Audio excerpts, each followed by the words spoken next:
Regulation of floodplains is one of the principal ways we prevent damage from flooding, the #1 disaster in the country. Adopting higher standards of floodplain management can reduce loss of life and damage to property.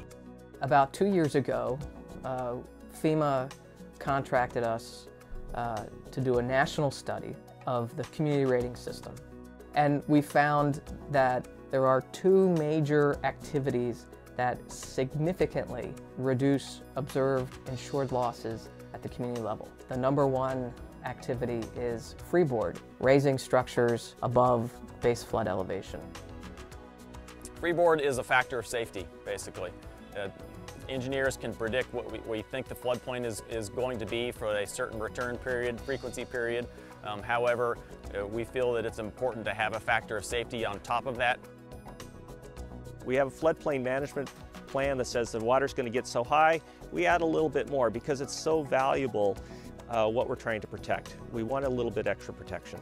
Freeboard also provides substantial discounts on flood insurance premiums. The higher you build, the more you save. The second most important activity among all activities in the program is protecting open space in the floodplain. Open space in the floodplain is important for the community and for the city in general, because you're giving the creek the ability to do what it needs to do, which is store floodwaters outside of the banks.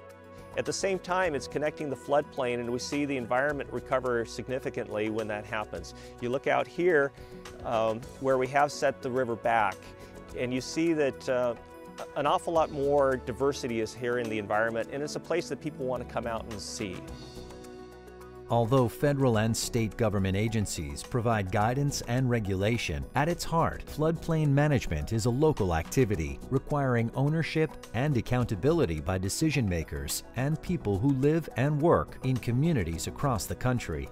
I think it's very important for the local government to be making the management decisions versus direction from the federal government or state, because we're out here and we can see where we value particular sites. As far as the floodplain management within the city of Austin, because of the flood risk that we have here, because of the type of flooding that we have, it's important for the city to be involved in order to educate the residents, in order to participate in flood control projects to protect our community.